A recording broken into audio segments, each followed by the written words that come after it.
Aksi unjuk rasa massa menolak revisi Undang-Undang Pilkada meninggalkan beberapa kerusakan di sekitar gedung DPR MPR RI. Ya, namun aksi massa berhasil membuat DPR sepakat untuk menggunakan putusan Mahkamah Konstitusi nomor 60 dan 70.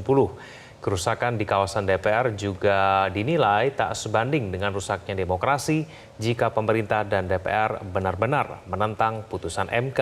Nah, berikut laporan jurnalis Metro TV Bernardin Mario dan juru kamera Firman Adfriana dari kawasan Gedung Parlemen, Jalan Gatot Subroto, Senayan, Jakarta Pusat.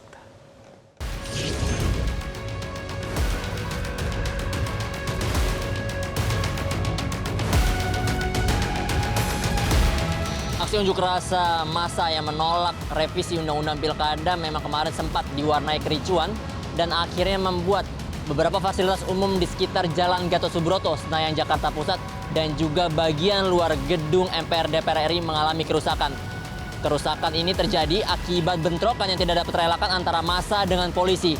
Dapat saya tunjukkan salah satunya adalah batu-batu yang kemarin memang disiapkan oleh massa yang mulai kesal dengan DPR karena tidak mengeluarkan putusan yang sesuai dengan keinginan mereka, yakni menaati peraturan yang telah dikeluarkan Mahkamah Konstitusi untuk tetap menghilangkan ambang batas atau threshold bagi partai politik parlemen dan juga memperbolehkan partai politik gabungan maupun partai politik non-parlemen untuk bisa mengusulkan calonnya.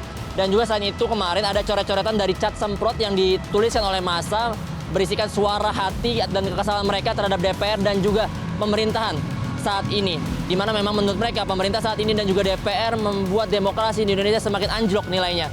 Selain itu saya juga ajak Anda ke salah satu titik lokasi yang membuat kekisruhan antara polisi dan massa aksi unjuk rasa tolak revisi Undang-Undang Pilkada pecah pada sekitar pukul 4 atau setengah 5 sore.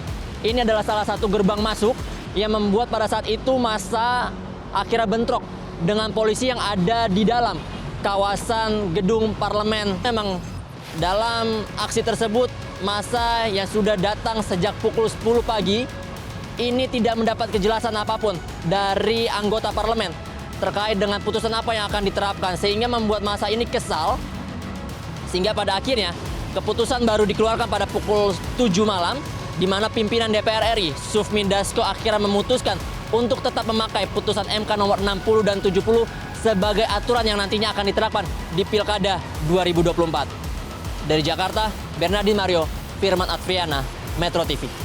Jelajahi cara baru mendapatkan informasi. Download Metro TV Extend sekarang.